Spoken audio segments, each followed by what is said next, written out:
Good evening and welcome to the Rick McCormick Show. As always, I'm going to have some great guests on. We're going to have some great content where we talk about real estate, the market here. We've added a segment here in the second half of the hour for our realtor community, which has been very well received and been very popular. We talk about some challenges that in our realtor fundamentals and tips. And I am Rick McCormick. I'm the owner and founder of the Rick McCormick Realty Group and also the CEO of CoachMac10x.com, where we coach, train, and prepare realtors to be successful and help to lower the real estate failure rate one agent at a time. And that failure rate is quite high, which we'll talk about. I've talked about in past shows, and we'll talk about later in the show. But right now, we want to talk about a little bit about just glad that you're with us. There's a text line there. We'd love to hear from you. We're at 405-310-7470. It's our text line. Let us know you're listening. Let us hear from you. Love our listeners out there. And if you're listening live this evening, or even if you're listening later in the week to the podcast and you'd like to reach out to us, let us know. Let us hear from you. Love our listeners. And I'm Rick McCormick, a team lead and licensed realtor here in Oklahoma. We come to you from Oklahoma City. I hope it's as gorgeous. It's bright, sunny, and 93 degrees here. Not super hot for an August day. And they're projecting it could rain here later this evening in the next 3 to 4 hours. So that's never a bad thing in the heat of the summer. I just had another turn of the calendar. I had a birthday over the weekend on Sunday, and spent the weekend in a short time in Las Vegas and out in the desert, and they don't see a lot of rain out there, and the temperatures were pretty extreme, but I enjoy summer and don't complain about the heat. So on the concrete out there, it is quite hot. It was up over, wasn't crazy, it wasn't 115 or anything, but it was up over 100 every day. So but I'm glad to be back here in the office working and glad to be here on the air with you this evening as we review, kind of real estate and all things real estate.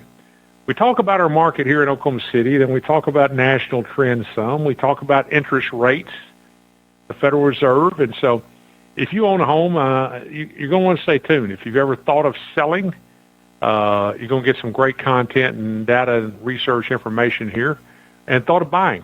And we're in more of a buyer's climate right now than we are a seller's climate, and we've got a young couple that we're going to close, Jared and Kristen Friend. We're going to close them on Friday in their first home. We love all of our clients, but we certainly love our first-time home buyers. It's been a great experience for them. They wanted to be out a bit, and we've helped them find a nice home on 3 acres of land, an Oklahoma City address. Oklahoma City, if you're listening from outside the area, is one of the not largest populated cities, but one of the largest geographical cities in the country.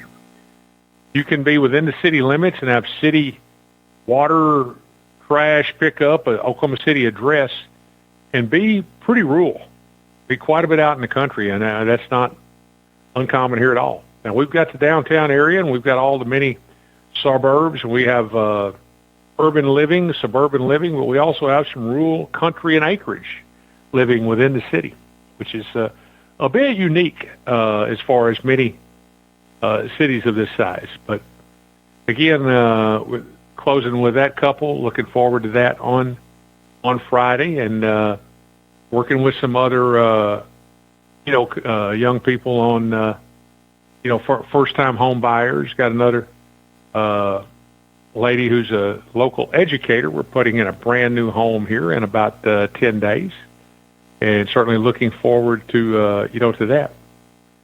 Okay, let's take a look at our market here. What's been happening locally? Talk to your people around you, perhaps. Say, oh man, real estate's this, real estate's that. Nobody's buying homes, nobody's buying properties, and we What you learn here, listening to our show, is that's not exactly correct. Since in the last 7 days, and in that last 7 days, there's been 5 business days. We have had in our MLS here in Oklahoma City, and it's Oklahoma City in the greater area. Take Oklahoma City in probably a 75 to 90 mile radius. Stillwater has their own MLS. Lawton has their own MLS here in our state. But Oklahoma City and the surrounding area, there have been 602 closings. If you take 5 business days, that's 120 a day, guys. 120 a day. So if somebody tells you, man, nobody's buying homes right now, you might tell them, hey, I was listening to Rick McCormick's show, and that's not correct. There's 120 properties on the MLS closing every day. There could be a few outside of that are also closing that are not a part of this record. But so that's the one side of it. Now, we're flooded with inventory. We've had 724 new listings come on the market. We've had 159 return to the market. So that puts us at, 59 and 24. We're knocking on 900, almost 900 new on the market. But 602 have sold and 662 are pending. The last 7 days have gone under contract or going through escrow and kind of in the hopper, waiting to become one of those sold.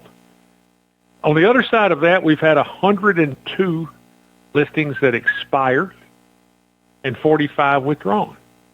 So, that's quite a few. So we're having 500 or so expired. So things are moving. Things are selling. The higher price points are clearly taking longer than they once did. And, is it a buyer's market? Is it a seller's market? Well, I can't speak. Well, nationally, it is a buyer's market. Certainly here in Oklahoma City, it's a buyer's market, and it's based on inventory. If you drive by in that large car dealership, a David Stanley Chevrolet or Bob Moore Cadillac or whomever, if the lot is filled with vehicles, and there's vehicles on top of vehicles, and somewhere here in later September the next month, they're going to start having some 2026s arrive. So what's that tell you? You can probably get a pretty good deal right now. They want to move some metal. And you may get a real good deal on financing through their different programs and incentives. Supply and demand, amount of inventory. That's just the way everything in our society works. Well, what was prior to COVID, prior to about 2020, 6,000 was pretty normal and pretty typical in our market. 6,000 inventory at any one time. During the process of 20 and 2021, those numbers changed a great deal, and they went down. We had historic low interest rates, and that 6,000 went down to 5,000, and then it went to 4,000, went to 3, went to 2,000. Come on there one Wednesday night, and I'm talking about we have 1,800 properties. So from 6,000 down to 1,800. That's why we had multiple offers. If you list your home for sale, you got 6 offers. You got 9 offers. You got 12 offers. Many above list price. Some knowing that the property might not appraise for that amount, but we're guaranteeing an appraisal gap, we called it. $10,000, $15,000 above the appraisal level. So, that's what we had. We've climbed from that period up to back to the 2,000, 3,000, hit 4,000, 5,000, 6,000. We're back to normal. Then we went from that 6,000 to, hey, we're at 6,500. We're moving up. Hey, we're at 7,000. We're quite a bit over. Hey, we're 7,500. We're starting to really get some inventory. We hit 8,000, which has been very uncommon in our marketplace. We hit 8,500. Right now tonight, as we speak, it's 6:11 p.m. on August the 20th. In our marketplace, I have 8,570 properties. 8,570, 8,570. Realizing that in the past, what was kind of considered normal was about 6,000-ish. So we are 40 to 45% above what has been kind of somewhat typical, if there's any such thing, in this marketplace. So what does that mean? Well, that means that there's some great deals out there for buyers. Buyers can call the shot right now. If you got something 250 and below, it can still move and roll pretty quickly. 350, 400 and above, it's going to be slower. If it's a good property, we can sell it. We have the tools, the marketing, things in place. It's not like the olden days there. You can't just name your price. We've got to be strategic. We've got to be smart. And it's got to be marketed in the right manner and get out in front of the right people. So that's where we're at. That's what we've got. 8570 as we speak. A lot of inventory. The buyer's market. Now, interest rates through the Federal Reserve have more than doubled over the past 2 to 3 years. We've been projecting they're going to come down, they're going to come down. We're still projecting that, and they are going to. We've talked about on our shows in the past, Jerome Powell, the chairman of the Federal Reserve, and they feel like they're hedging against inflation. Well, inflation is stalled. You know, inflation's during the previous administration, it reached 9%. About 2.5% to 3% now. No, it's not the same. And job growth wasn't quite what they wanted in the last month, but job growth has been fairly solid and fairly consistent. Those are the economic markers. It's time to bring interest rates down. It's time to help spur the real estate industry. Don't bring them down too much too fast. We don't want to see everything in the market, the stock markets and interest rates and all the various things crash, but they do need to come down. And let's help get some of these people, first-time home buyers, off the sidelines and in the game. And we've got a lot of good programs for those people. We've got a lot of builders right now that are offering a lot of incentives. I recently got somebody $10,000 in closing costs toward their purchase, meaning basically that they paid nothing other than just the down payment, which was 3.5% on an FHA loan, was about $7,500. And we even have some programs that help with down payment assistance. Now, when you get those, the interest rate is typically going to be higher. So understand that. Nobody's really giving you anything. You're going to pay a little more per month, have a little higher interest rate. That's simply the way things, tend to roll. So, but we are in a buyer's climate. Speaking of buying, reach out to us. I've written a book called Your Guide to Purchasing a Home. It's got a lot of good, solid information in it when you're buying a home. It's been very well received, and we'd love to give you a free digital copy of it. Text me at that number, 405-310-7470. That's the Rick McCormick Realty Group text line, and we will see that you get a free digital copy. I've also written one on selling, books called Selling Secrets You Can't Afford to Miss. So let us hear from you on those, and we'd love to get you a copy of that, whether you're listening live this evening or you're listening later in the week. And by the way, our shows, along with being podcasts here on Artist First Radio Network, are available on Apple Music, Amazon Music. They're available on Spotify and YouTube. CoachMac10x.com is where you will find them, as we utilize a lot of the information here to help, in the reaching out of, of our real estate community and helping in our coaching program. 75% of all realtors to get a license quit in the first year. Within 5 years, 90% quit and are out. That's a mass. I don't know if there's any other profession anywhere with those kind of numbers. Of a lot of people that stay, a lot of them do not make a significant income. So my history is a 30-year collegiate basketball coach. And I have a master's degree in education plus some work beyond that. So a lifetime of teaching, coaching, motivating, reaching people. And so as I've observed and saw this failure rate and this kind of lack of mentorship and lack of coaching. And, there's some places you can go out there.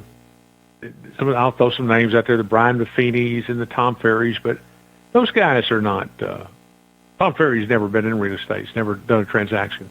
He's got a conference coming up in Dallas. I mean, there's some great information. You can learn. But in the coaching, you're not going to get Tom Ferry. You're going to get some guy that they've designated. You're not going to get Brian Buffini. You're going to get some guy that designated. In the Coach Mac 10X, we have group coaching that's very affordable. And I have one-on-one, and those are very limited. I only take on a few of those, and you're going to get me.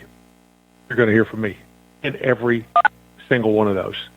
So that's the difference in what we're doing with Coach Mac 10X versus some of the people out there that are names, that are volume, and just using the name. But nevertheless, like I said, it's never a bad time in real estate. Remember, there are closings happening every day. You hear the media, you hear a lot of negative. But remember what I said right here in our market, 602 closings in the last 7 days, 120 per day in the 5 business days. But there's a lot of listings. There is a lot of inventory.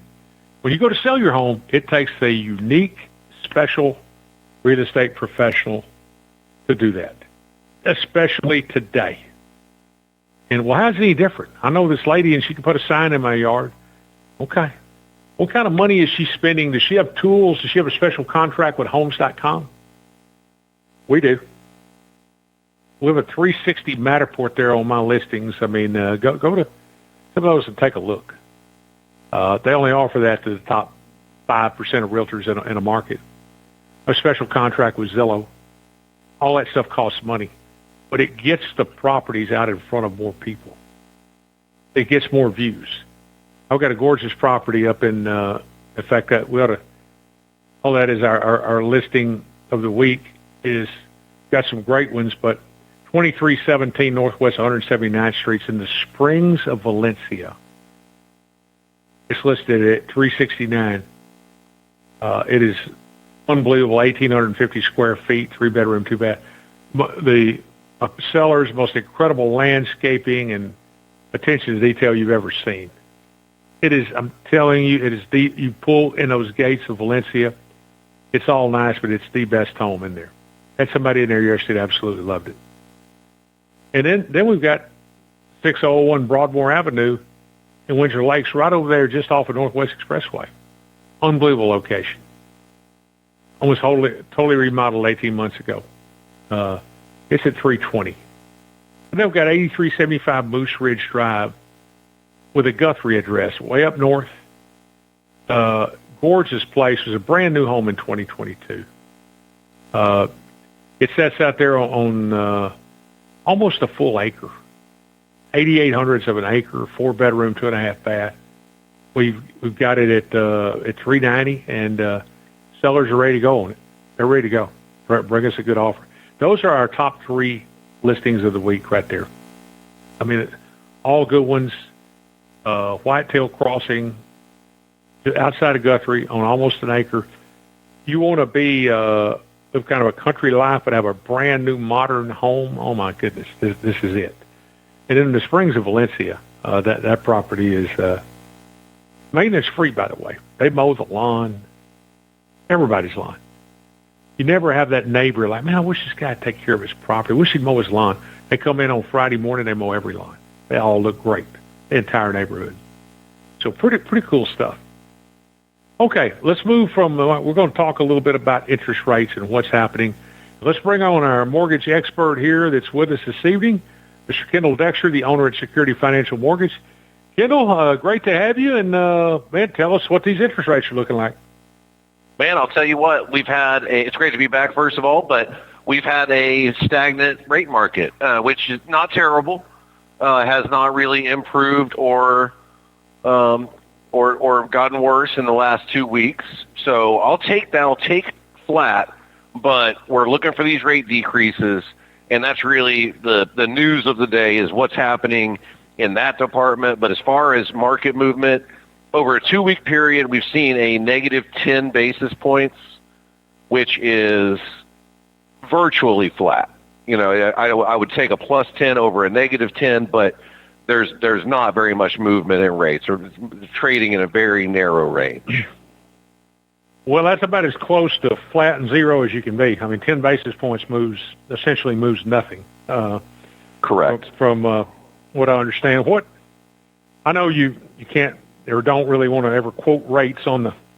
Well, it depends on the credit profile. It depends on many, many things. But what are we kind of looking at? With that said, let's say I'm coming at you with pretty good stuff with a 740 credit score and everything's pretty good. What are we looking at on conventional and then on some government loans? Yeah, just ballparking it without committing to any kind of. These are note rates, not talking APRs. We're not talking specifics because we're not allowed to do that without getting into very specific details. But we're talking between 6.5% and 7% on conventional loans.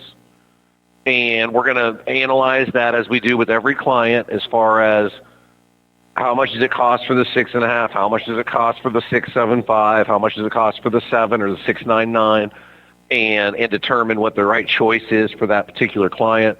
And then your government rates always run about half a point better. So you're talking low sixes to mid sixes and the same kind of equation.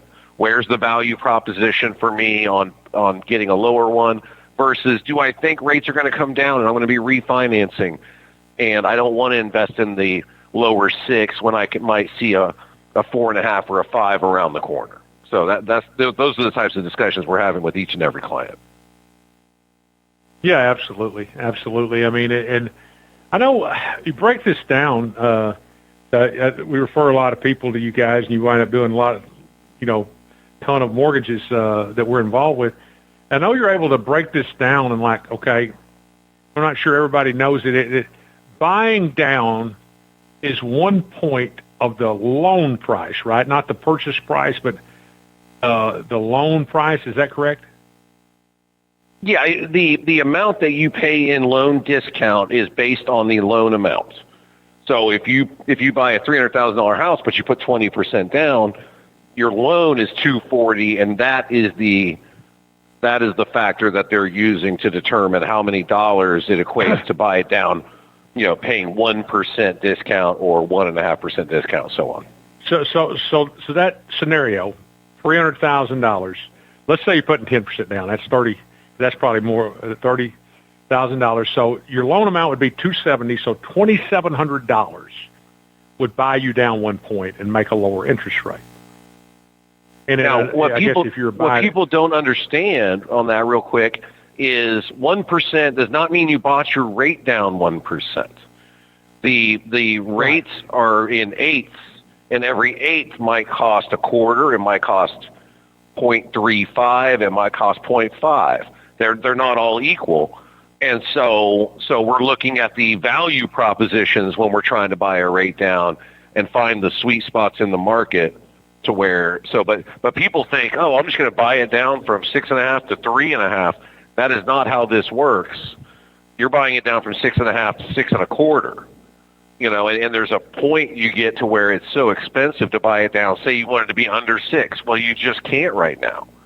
It's too expensive, and the government actually protects you from spending too much on that discount when you're doing wholesale lending. And so they wouldn't even allow it. It would be too costly of a loan to be legal to do.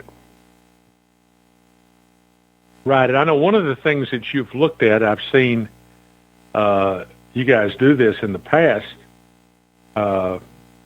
So you take, your payment at 6.99 is going to be this, okay? But if you bought it down to 6.5, it's going to cost this much money. but your payment will be this.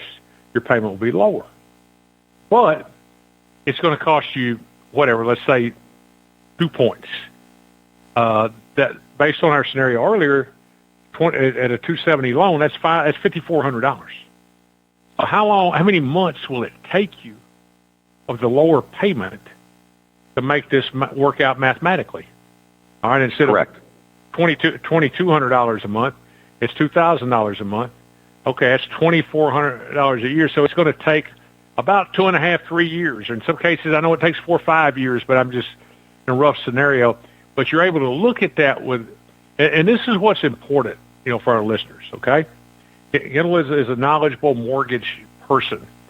Well, most lenders that I've been around just throw stuff out there. Well, you can do this, you can do that. We can get you an FHA loan. Well, while an FHA loan may have a better, rate, it's not a better loan product because there's PMI and the PMI is never forgivable. There's a lot of factors. Understand what the best rate, what the best loan product is, and then get to somebody. If they can't do it, then switch to somebody like Kendal that can. It can break this down to where even like I said, the simplest of person can understand. Okay, this payment's going to be $2,000. Okay, if you do this, it's going to cost you $6,000 to do it, but the payment becomes $1,800.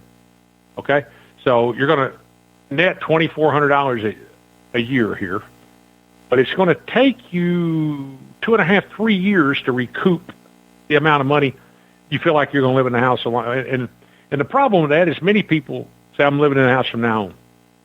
I'm living in the house the next 10 years.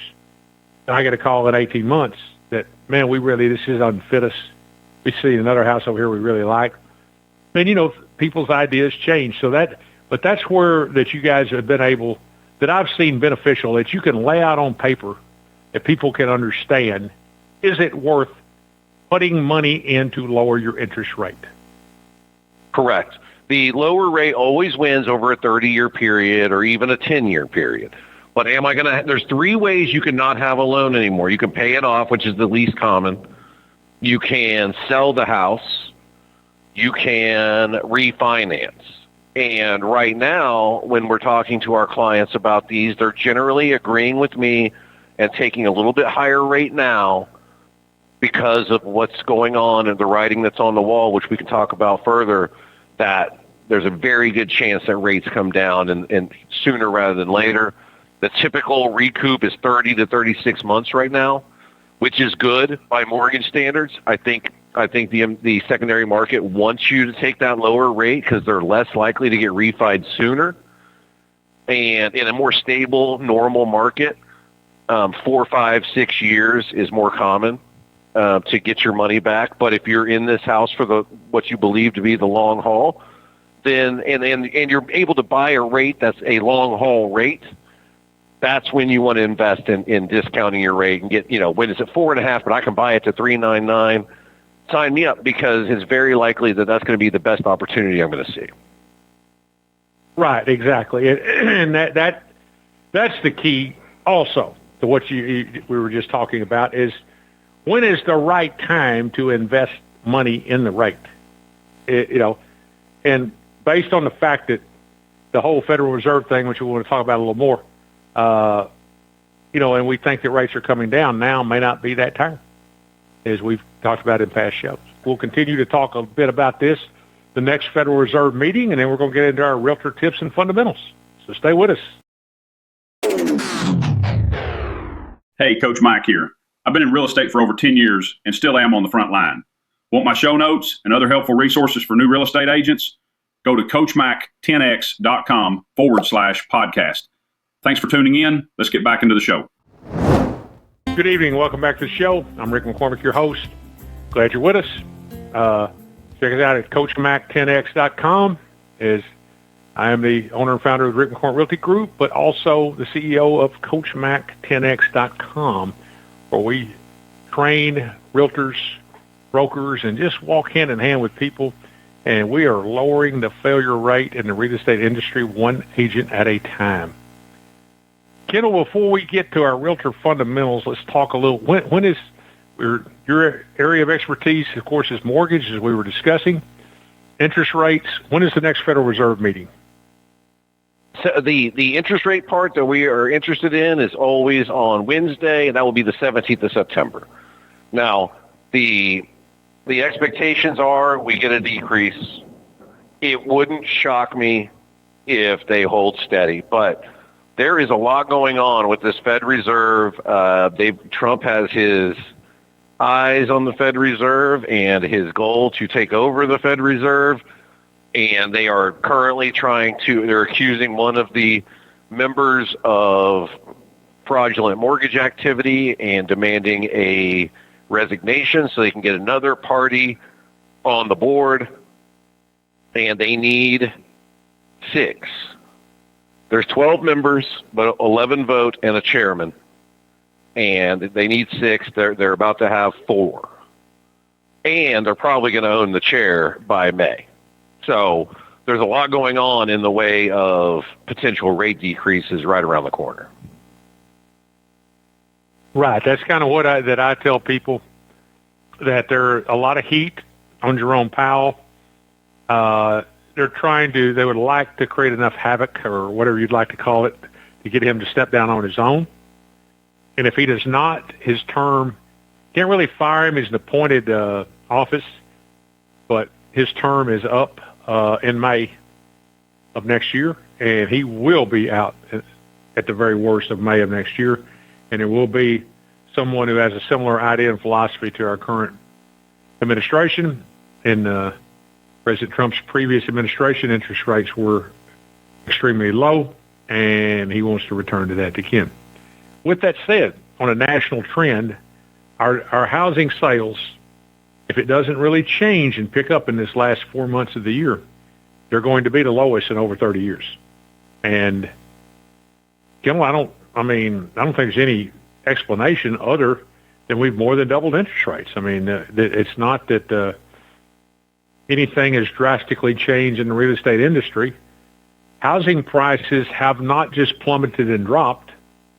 Like I've said many times, there's not really going to be a bubble here in our area, at least, maybe somewhere else, but not here. And is there any explanation other than more than doubling interest rates? Yeah, it's all goes back to interest rates, but there's two ideas here. Number one, if you're sitting on a 3% rate from 2020, 2021, 2022, you don't want to trade that in for a 6.5%, 7% rate. And number two, the people that don't have mortgage notes, the first-time home buyers, generally make a little bit less money. They're younger, generally, not always, but generalization.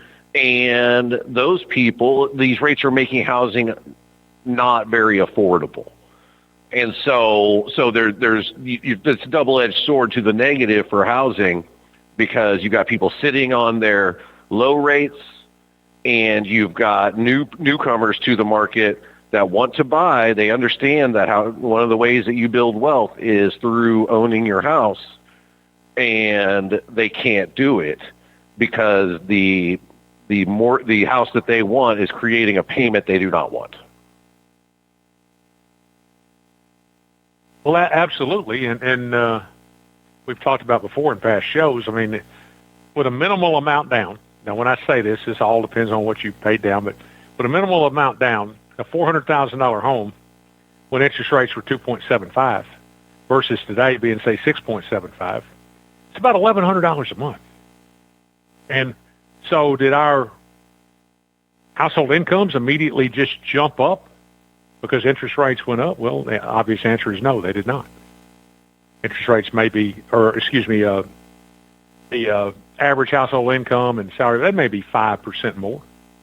But, so that $400,000 buyer at $1,100 a month more, we've eliminated about 60% of that market. So if we had, for simple math, let's just say we had 1,000 people, it wouldn't be more than that, but with 1,000 people, all of a sudden now we have 400, not 1,000, because the sticker shock of the payment, or the payment shock, has taken people out. And now they're going down the ladder and maybe looking at the $300,000 house, or maybe They're just not looking at all. And that seems to be the case in many markets because I don't know the intention of this was to hedge against inflation, and it may have been successful, but it would seem that it's time to relax the standards and let's get some people back going in. I mean, the building and the building industry and the real estate industry is a great economic driver. And I'm going to throw one other thing out there, too. You and I have not talked about this, Kendall. We did not talk about it in production, but there's a guy who's called the Oracle of Omaha, also known as Warren Buffett. He has just, in the last 48 hours, 72 hours, dumped a ton of money into builders. He's bought a ton of stock in Lennar Homes, some in D.R. Horton, and at EXPI, the umbrella that I operate under. We are a publicly traded stock. I own a number of 7,000 shares of stock in that company. And all of a sudden, I've got inside people that are projecting that this thing, when Warren Buffett sits on the sideline and he decides to come back in the game, he tends to be right about 90 to 95% of the time, over the last 65 years. And so I think that there is a insider research projection that these interest rates are coming down and that the real estate industry and new home building is about to explode. But when you see the Oracle throw major money in there, things usually kind of turn that direction.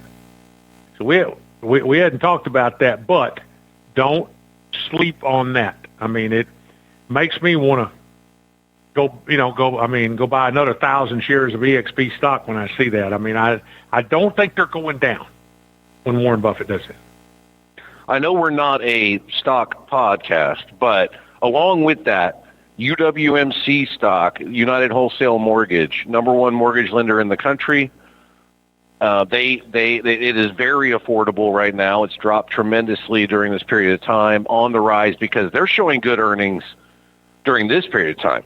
But when rates go down, they are going to show tremendous earnings. And so, if you're going to invest in an industry in this next year, I'm telling you, real estate and mortgage, it's going to boom as soon as these rates come down. Now, how are they listed on the market? Are they under UWMC? UWMC, yeah. They not only are they about $5.50 a share, but they pay 10 cents per quarter in dividends. So 40 cents a year, which is, right now at their current holdings, the current price is something like 8% in dividends, plus whatever you can gain on the stock. So highly recommend. But again, I'm not a stockbroker; I'm a mortgage broker. So talk to your financial advisor. Certainly, and those stock were $9.74 within the past year. Yeah, and they IPO'd at 11, and it's going to go to 20. It's just a matter of when. And but the dividends alone, giving you 8%, is just a tremendous opportunity. On top of the fact that I think there's nowhere to go but up. Yeah, absolutely. And the only reason we say that is because we're talking about a publicly traded mortgage, a publicly traded real estate company, to where, when real estate booms, they boom. The public stock goes up. So it's worth the thought out there as you're an investor. Okay. I'm going to take us to a segment that we'll continue in future weeks. I won't get through it all, but I'm going to talk about, I've been fielding a lot of stuff with our realtors and our coaching groups. Common complaints and challenges for realtors. Not necessarily new realtors, average realtors, high-producing realtors, but just general common complaints. And I've broken it down into several areas. I've got client-related challenges. I have market-related challenges.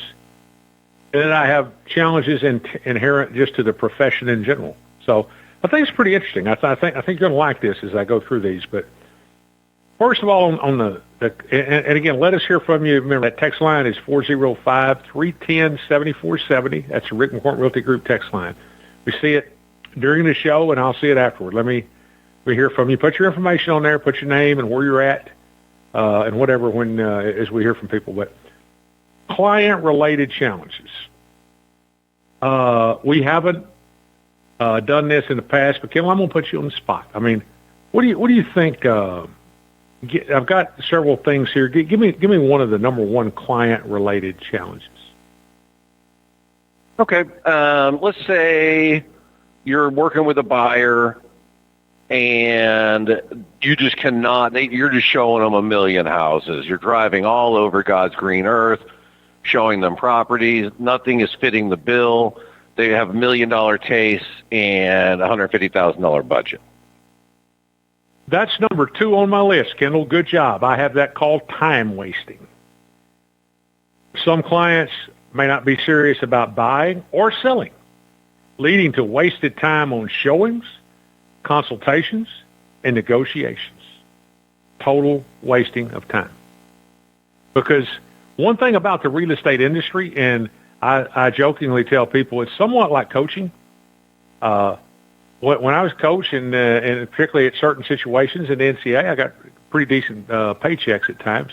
And I was a W-2 employee. Those checks came every month with the expectation that I win a lot of games and have a good program and do things the right way and direct kids the right way.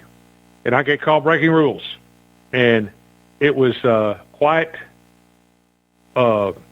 results-oriented.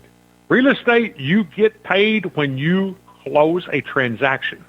As you said, taking people and driving them around town and meeting them on showing 5 houses on 6 different occasions and tying up a half or whole of 6 days and negotiating and whatever, time wasting. That is one client-related challenge. Another that you kind of alluded to in your answer is unrealistic expectations. I have that as number 1. Unrealistic expectations, okay? Clients many times have unrealistic expectations about their property values, making it very difficult for a real estate professional to find the right buyer at the desired price. Or there's a price there that just isn't practical. It doesn't make sense.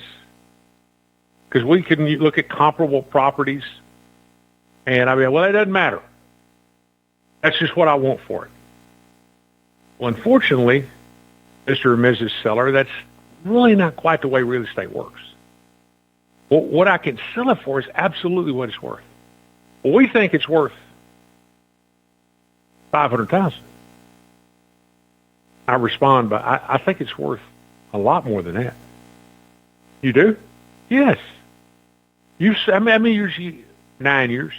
You've had 9 Thanksgivings here, 9 Christmases here. You've got memories here. It's worth $1 million to you. But what we have to look at is what the market will bear and what we can actually sell it for. And these comparable properties, these things I have printed here, that's what it's really worth. Well, Rick, I just don't know. And then you know where I'm headed here, Kendall. You've seen me suggest this before. Well, if you feel like that, let's do this. Let's think about an appraisal. Would I have to pay for it? Yes, you would have to pay for it. Well, why would I want to do appraisal? Because a state licensed appraiser, that's their profession, that's their job, that's all they do. It's what they do every day. They're going to come out here and assess it and tell us what it's worth. And when they do that, that's what we'll list it for, and I'll sell it for just about that price or very near exactly what it's worth. But we can't sell it for more. If he says it's worth $400, we can't sell it for $500. Even if somebody offered you $500, when the appraiser says it's worth $400, they're going to back out or say we have to lower the price to $400. So why don't we just get the appropriate price to begin with? So I've given you a little bit about how to address unrealistic expectations.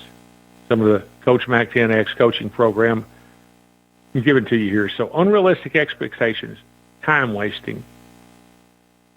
I've got a couple more in this area, Kendall. One is indecisiveness. Buyers and sellers may struggle with making decisions, which creates uncertainty and prolongs the entire transaction process. Have you seen that, from the mortgage side of things, Kendall, a buyer that gets under contract and then kind of finds a reason to get out of contract? Then we'll get a second house under contract, and they find a reason to get out of contract. I mean, what are your thoughts on that the indecisiveness? I've seen that more this calendar year than ever before, Coach. I don't know why. I think it's part of fear of missing out on the next big thing, and having it known that it's a little bit of a buyer's market. The buyers have been finding reasons to get out of their contracts and into another contract. But I've seen it more this particular year than ever before, honestly. Yeah, indecisiveness, and all of this requires time, effort, energy, and money from the real estate professional. You're paying for MLS dues. You're paying for Century Box, in our case, for whatever your box dues. You may be paying for some marketing, some advertising. You're also keeping up a nice vehicle and driving all over the place, and you're putting your time, effort, and energy that you could be doing something else in, so that both that time wasting, that indecisiveness, that unrealistic expectations, client-related challenges, and I have one other of my top four, Kendall, and that would be poor communication. Difficulty reaching clients, delays in responses can create frustration and really just overall hinder the flow of the transaction and of closing. You have to have people that are responsive. You have to have people that communicate. I mean, I had a seller in the last 6 or 8 months, and we'd get an offer, and they would not get on the phone and discuss it. Well, I don't want a lowball offer. Well, it's not necessarily a lowball offer. Let's talk about it. And wouldn't do it. And it's just, you cannot treat like, well, you're just a realtor. I own the house. No, that's not what we're doing in our deal. We're going to work together as a team. But poor communication is very frustrating. It's very difficult, and it is really, and guess what, Kendall? I wound up releasing that seller, and they went and found as I like to say, a real estate professional at the dollar store. They found somebody that would do it real cheap, and at the end of the day, they wound up taking less money than an offer that I had that they wouldn't get on the phone and discuss. And but poor communication, poor responsiveness is very frustrating. So that's my top client-related challenges: unrealistic expectations, time wasting, indecisiveness, and poor communication. Those are the 4 big ones. When dealing with clients, is there anything else that you could think of, Kendall, that you've seen you might add to that? My question on the poor communication, first of all, it better not be on the realtor's part. The agent needs to have tremendous communication. If you're an agent that doesn't have that much business and you really don't want to let a seller go, how do you handle that? Do you just have a sit down with them and say, hey, in order for this to work, I need better communication from you, or how do you handle that? Well, I think exactly. And I think you have to set that tone in the beginning that I'm going to need you to respond. Are you going to be able to respond by text message, or are you going to be able to get on the phone?